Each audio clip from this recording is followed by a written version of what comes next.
Bonjour et bienvenue à cette vidéo sur le marché de l'emploi pour les métiers de l'administration et de la gestion. Je m'appelle Inès Père et je suis responsable des statistiques et des études du marché de l'emploi à l'ADEME. Et aujourd'hui, je vais vous donner un aperçu de la structure et des tendances de l'emploi dans ce domaine. Et après, vous allez écouter Magdalena Arnout qui est conseillère employeur à l'ADEME pour ce domaine et qui est donc ensemble avec ses collègues la référence pour tous les employeurs luxembourgeois par rapport à ces métiers de l'administration et de la gestion. Donc Magdalena va vous donner un retour du terrain, comment elle voit la situation actuelle et quelques astuces pratiques à considérer pour le processus de recrutement. OK, donc je pense qu'on peut commencer.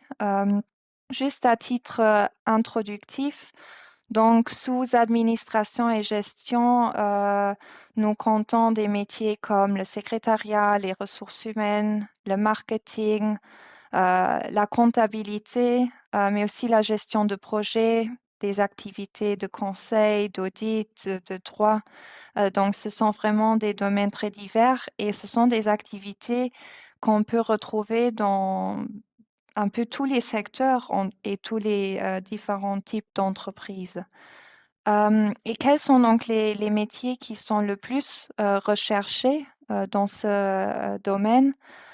Sur base des offres déclarées à l'ADEME, nous avons en première place les comptables, avec presque 1 800 postes déclarés en 2021, suivi par le secrétariat et les opérations administratives, puis l'audit, le conseil, voire la gestion de projet, et puis le conseil juridique. Donc là, ce sont vraiment tous des métiers qui sont très recherchés sur le marché luxembourgeois. Et les codes que vous voyez ici avec la lettre et les 4 chiffres, ce sont des codes du référentiel ROM que l'ADEME utilise, et donc sur le site rom.adem.eta.lu, vous pouvez trouver les descriptifs détaillés de tous ces métiers. Nous avons aussi analysé, la pénurie des métiers, d'administration et de gestion, c'est-à-dire l'équilibre, voire le déséquilibre entre offre et demande.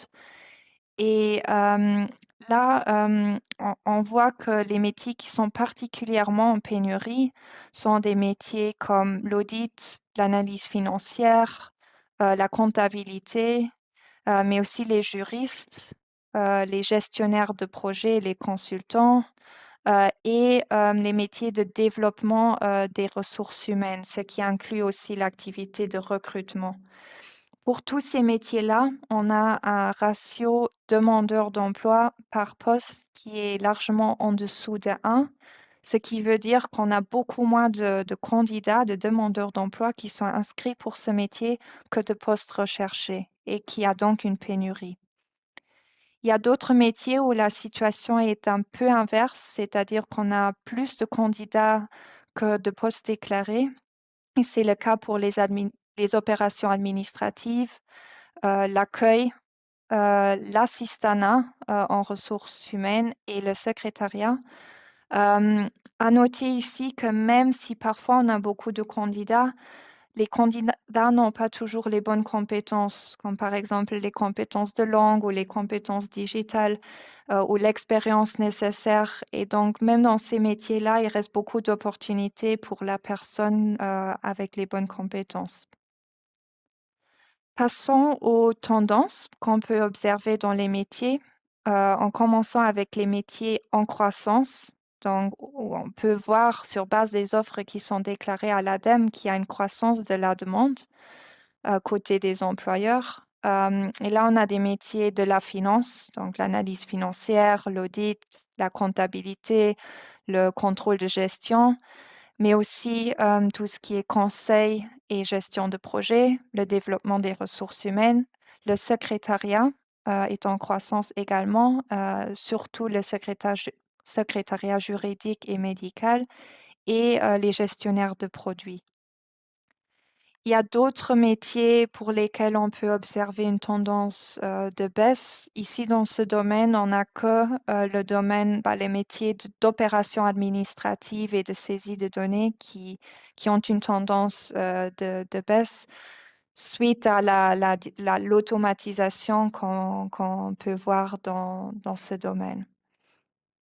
Et puis, il y a des métiers plutôt émergents, ce qui veut dire qu'ils sont moins représentatifs. Ils n'ont pas les mêmes volumes que les métiers qu'on vient de voir, des métiers plus traditionnels, mais augmentent aussi en importance et surtout qu'ils ont une croissance forte là plus récemment, comme par exemple les chefs de marque, les chefs de marché, les métiers du marketing digital, les gestionnaires de carrière et aussi les économistes et statisticiens. Euh, Nous analysons également les exigences des employeurs par rapport à ces postes, comme par exemple les exigences d'expérience professionnelle. Euh, dans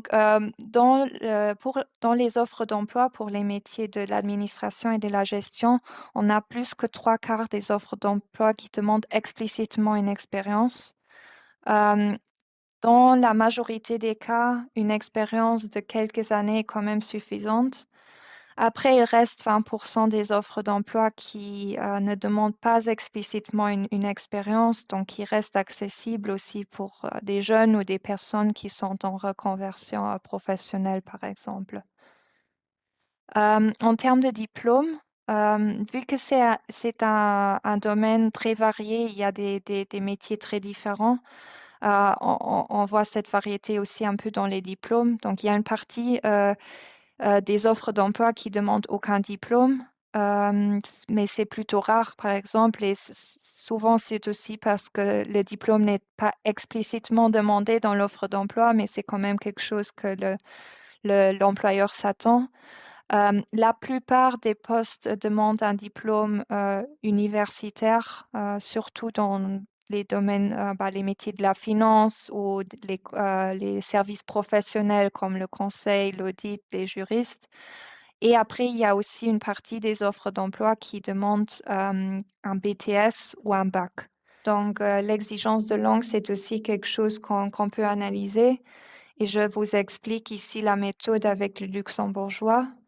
Donc là, nous distinguons entre les offres d'emploi qui ne demandent pas du tout la langue, les offres d'emploi qui le considèrent un atout et les offres d'emploi qui le demandent obligatoirement.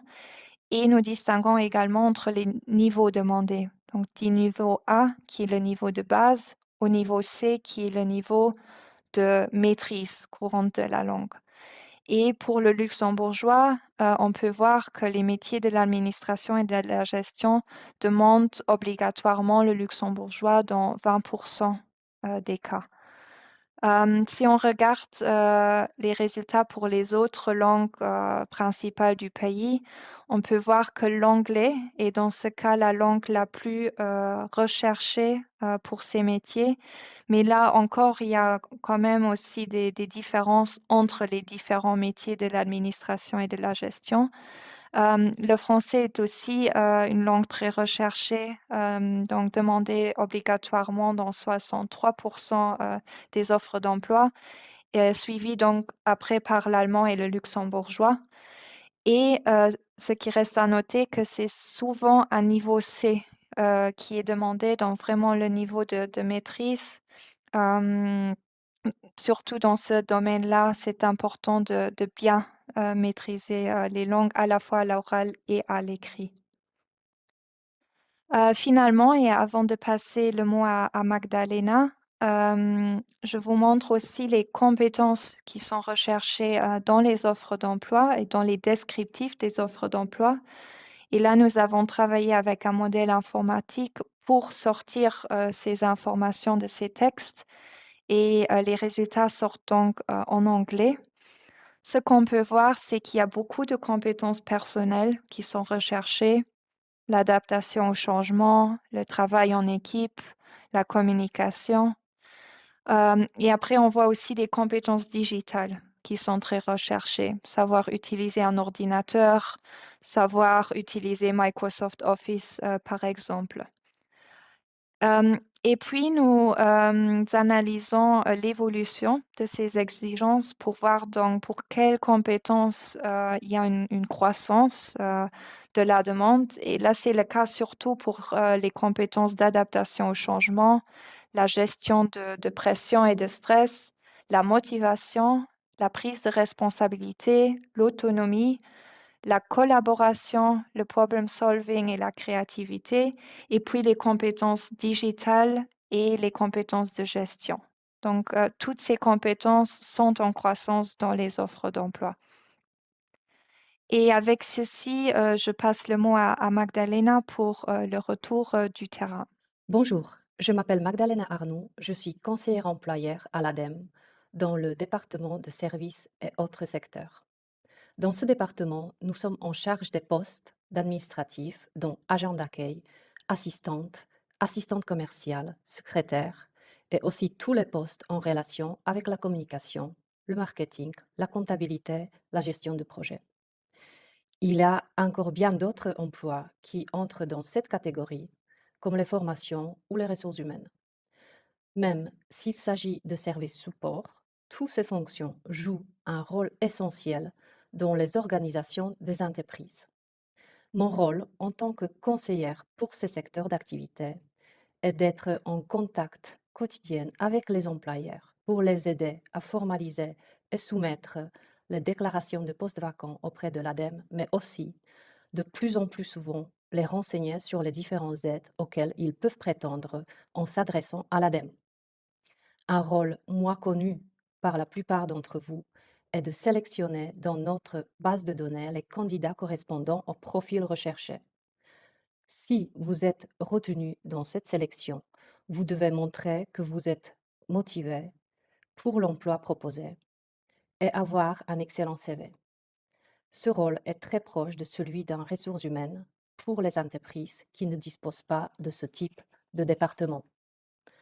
Dans notre service, il existe en effet une très grande variété de sociétés allant de Big Four aux PME ou aux startups.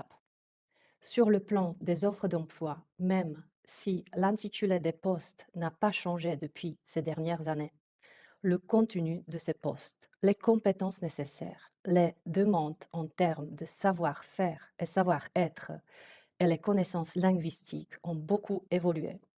Aujourd'hui, la plus large polyvalence des candidats est recherchée. À titre d'exemple, encore beaucoup de candidats imaginent qu'une jeune qui vient de quitter l'école ou un employé de bureau peut prétendre à devenir une secrétaire de direction, alors que ses fonctions et les compétences nécessaires sont très différentes. Les connaissances linguistiques, les compétences bureautiques, la communication et l'aptitude à gérer les contacts clients sont aujourd'hui les critères les plus demandés. Un autre exemple est le marketing. Il consistait dans un passé récent à faire des études de marché et à positionner les produits au mieux. Les candidats doivent désormais faire de plus en plus de digital marketing, d'aider à bâtir des sites Internet, d'intégrer l'offre des sociétés dans les réseaux sociaux, voire, sans doute très prochainement, à proposer des profils d'influenceurs. Il a seulement 5 ans, or aucune de ces dernières attentes n'existait. À propos du CV, si celui-ci ne fait que mentionner une série de stages ou d'emplois sans information des tâches que vous avez effectuées, ni nous, et surtout ni l'employeur, nous pouvons deviner ce que vous avez fait réellement. Un CV s'adapte à une offre. Il faut justifier dans ce CV les éléments qui permettent à l'employeur d'avoir envie de vous contacter, qu'il pense qu'une collaboration pourra démarrer. On trouve aussi très souvent des CV remplis d'informations qui va de l'école primaire et toutes les classes suivantes. Si vous avez le DAP ou le CATP, il est en effet évident que vous êtes allé en classe depuis le primaire. Si vous voulez montrer que vous avez des compétences professionnelles, vous devez adapter votre CV à chaque type de poste. La simple lecture d'un CV permet de valider l'assignation ou non, et donc savoir si le candidat sera convoqué ou non par un employeur. Il faut aussi savoir que l'employeur limite généralement la sélection aux 10 meilleurs candidats par déclaration de poste vacant. Le choix final est toujours réalisé par comparaison des profils et des CV des candidats. Une fois le candidat assigné, il reçoit une carte d'assignation et l'employeur reçoit en même temps l'information qui sera contactée par le candidat. À partir de ce moment, le candidat a 5 jours ouvrables pour contacter l'employeur. Et si l'employeur n'est pas contacté dans ce délai, cela peut montrer une absence de motivation du candidat par ce poste. Une fois cette étape passée, lors de l'interview, la forme et le fond restent importants. Il faut bien sûr se préparer à un entretien, savoir quelles sont les activités de la société. La personne de l'ADEME qui est mentionnée sur la carte d'assignation peut aider à répondre à certaines de ces questions. Un travail personnel est cependant nécessaire.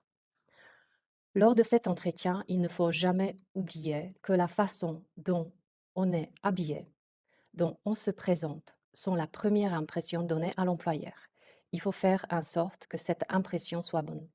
Ensuite, le candidat ne doit pas énumérer tous ses problèmes personnels, sa vie famille, ses contraintes, mais démontrer à l'employeur que son profil correspond à celui qui est recherché. Une expérience professionnelle réussie basée sur les réalisations réelles peuvent dans certains cas remplacer l'obtention d'un diplôme. C'est surtout vrai dans le monde digital. En conclusion, les clés d'une recherche d'emploi efficace auprès de l'ADEME sont suivantes. Une recherche active sur le job board, des postes accessibles à votre profil. La rédaction d'un CV et d'une lettre de motivation adaptée au poste et aux sociétés. Une motivation affirmée à trouver un emploi. Une préparation d'un entretien, réponse aux questions sur le CV, connaître la société à laquelle vous postulez et mettre en avant lors de l'entretien votre volonté de vous impliquer, vous intégrer, assurer la polyvalence, mais aussi à évoluer dans et avec la société. Je tiens à vous informer que la période actuelle est très favorable. Les sociétés recrutent des postes administratifs. Il n'y a pas de temps à perdre pour être embauché. Vous devez passer du rôle de spectateur au rôle d'acteur de votre destin professionnel. Je vous remercie. Donc, l'ADEME, en collaboration avec de nombreux partenaires du Luxembourg, propose des formations en relation avec Fit for Project Management, Office Assistantin, gestionnaire de salaire, secrétaire juridique, Basic Digital Skills, International Computer Driving License. Pour participer à ces formations et vous aider à trouver un emploi, votre interlocuteur est votre conseillère. Merci beaucoup. Merci, Magdalena et donc avec ceci, je vous remercie pour votre attention. N'hésitez pas à consulter également les autres, vidéos disponibles et bonne continuation.